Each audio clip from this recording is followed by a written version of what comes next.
Okay, so we're looking at our linear and quadratic systems. We're going to be using the algebra side of it, so we're not going to be graphing it. We're still going to be looking for either two solutions. We're going to be looking for one solution or no solutions. Okay, we can't get one that's infinite because you can't take something that's curved and make it a straight line fit into it. Okay, you're either going to get two or one solutions. You're not going to get infinitely. So what you're going to do is we're going to just use either, we're going to do substitution, and then we're going to use our algebra combining like terms, okay? So I like it personally when it starts off with y is equal to y on both of them, because then all we have to do is we just have to take the two equations and set them equal to one another. Yes, ma'am. Sorry about that, got a little interruption. Okay, so I've got 2x minus 3 is equal to x squared minus 2x. Now I'm just going to combine like terms. So I'm going to subtract the 2x to both sides, and I'm going to add the 3 at the same time, okay? So those cancel out, and I get 0 is equal to x squared minus 4x, and then those 3's cancel out, which is really nice, right? It's really nice. All right, so we got a factor. Well, what does x squared and 4x have in common? X. So we're going to go x minus 4. So we have x times x minus 4 because we factored out the x. And then it's just like what we did back in algebra. So we'll go x is equal to 0, or x minus 4 is equal to 0. So x is equal to 4. So it's either 0 or 4. Okay? So obviously this is going to be an example of a two solution. How do I know it's two solutions? 1, 2. All right? So if you put 0 in,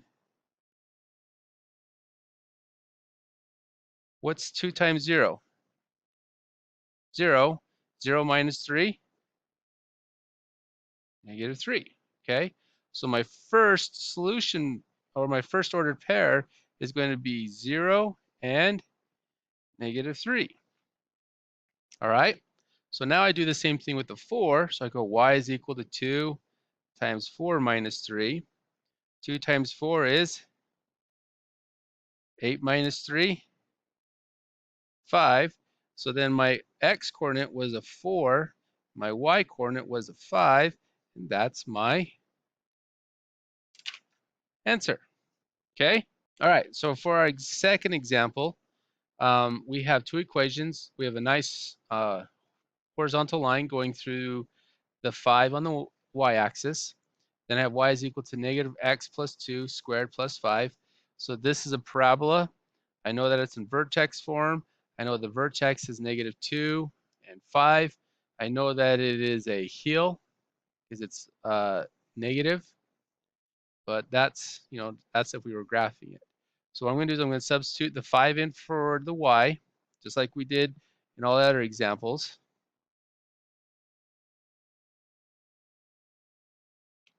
I'm going to subtract my 5.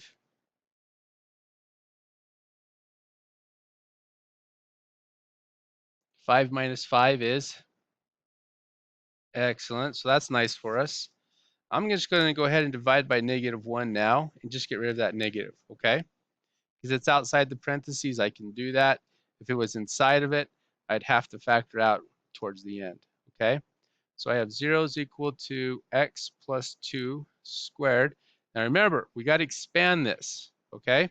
So it means that you have x plus 2 times x plus 2, right? So it's just not x squared plus 4, right? You've got to do the whole distribution or your FOIL, whatever the way you're taught. So x times x is equal to x squared, right? And then you're going to come up to here, and because I want to make sure I'm going to get this right, so then I'm going to go plus 2x. I'm going to do down here plus 2x and then plus 4. So I have 0 is equal to x squared plus 4x plus 4, right?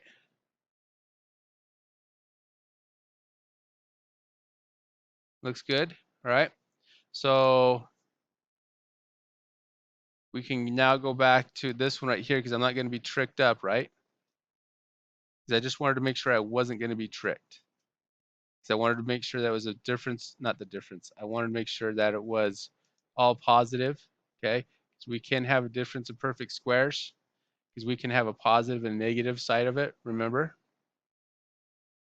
Maybe. Okay, so we'll get to an example where we could work with that. Since they're all positive, I mean, you can come back to here. So this was my check. Okay, just to make sure that it was nothing going to be tricky. Okay. So if I take the square root of 0, what do I get? 0. Okay. So then I have x plus 2. And then how do I get x by itself?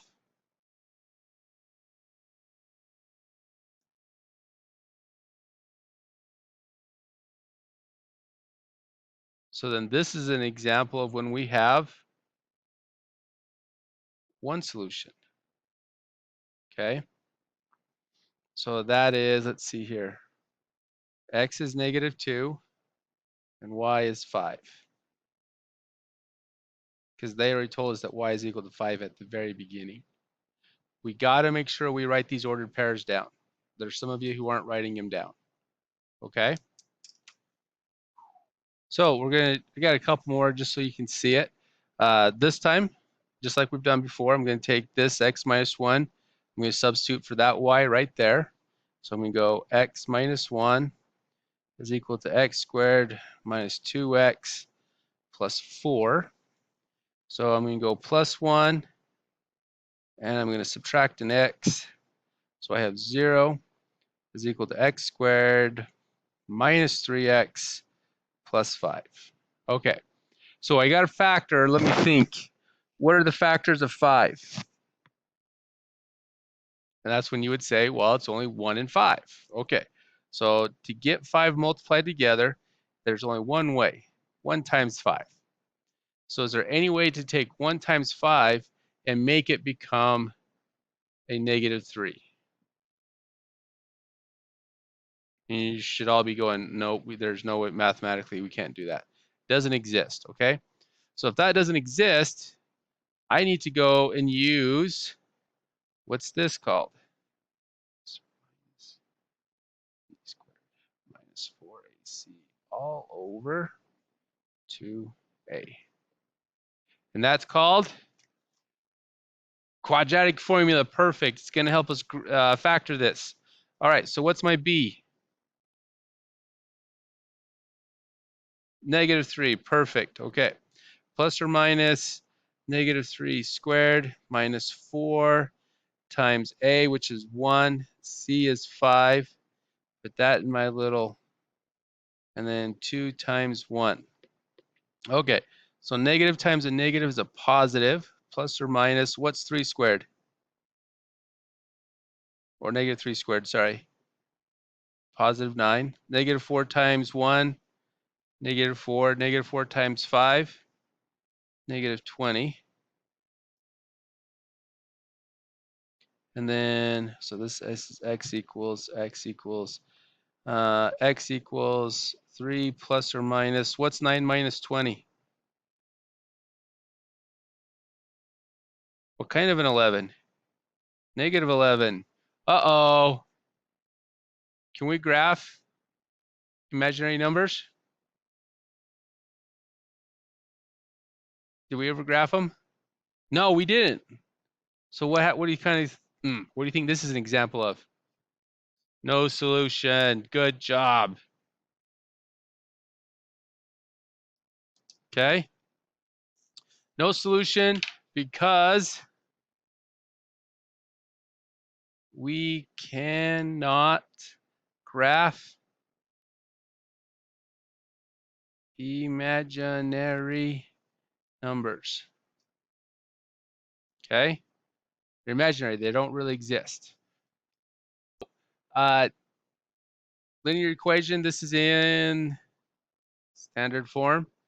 This is still our quadratic. Looking at your linear, you're always going to want to take your linear and put it into your into your quadratic, okay? So what variable do you want to solve for? Do you want to solve for the x or for the y? Okay, so x is equal to 5 minus y, correct? All right, so anywhere there's an x, I'm going to replace it with 5 minus y. So I'm going to go y plus 1 is equal to 3 times 5 minus y squared plus 2 times 5 minus y. All right, so we got to do a little bit of algebra. So y plus 1 is equal to 3. So we're going to do distribution like we did in the previous example. I better show this. So this is my side work.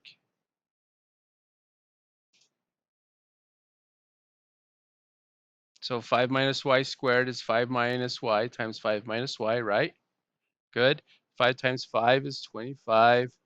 5 times negative y is negative 5y. Negative y times 5 is negative 5y. Negative y times a negative y is a y squared. Okay, so that's going to give me 25 minus 5y. Well, I'm just going to go 10y. I'm just going to put those together, okay? And then 2 times 5 is 10 minus 2y. So I just did my distribution. So we got to do distribution again. 3 times 25 is 75 minus 30y plus 3y squared plus 10 minus 2y. So I'm going to combine like terms. 75 plus 10 is, okay, negative 30 minus 2y. And then I have plus 3y squared. So I need to subtract y, subtract 1. Subtract 1. So then we get 0 is equal to 84 minus 33y plus 3y squared. So I'm going to pause it here real quick, ask for the class for any questions. We're just discussing that we know that there's a 3 in common. So I'm going to factor out a 3. So that's going to give me, let's see, that's going to go twice. Carry the 2 over, that's 24. That's 8 minus 11y plus y squared. Then I can divide by 3. So 0 is equal to 28 minus 11y plus y squared. So what gives me 28, guys?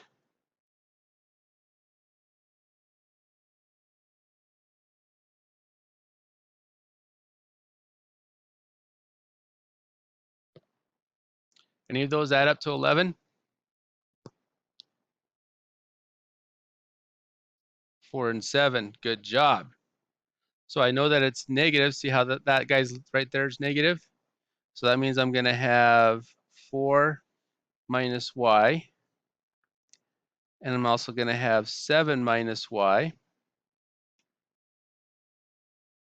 Because we're factoring. And then we're going to go with 0 is equal to 4 minus y. And then we're going to have 0 is equal to 7 minus y. I'm going to add the y, so I can have y is equal to 4 and y is equal to 7. They're both positive. So we have 4 and 7 as one of my solution sets. Okay, so I'm going to pause it there for a second. Okay, so we're going to take our y's that we just solved for and find out our x variable. So we're going to go 5 minus 4. So x is equal to 1. And then we also know that x is equal to 5 minus y. Let's do a substitution again. So 5 minus 7, x is equal to negative 2. So our ordered pairs are going to be 1, 4, negative 2, 7. Okay, so time's running really short. This is our number 5, and then I'll show you the answer with all the. Here's my example.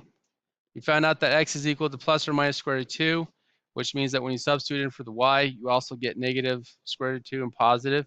There's my 2 ordered pairs, and if I need to, I can explain it to you later.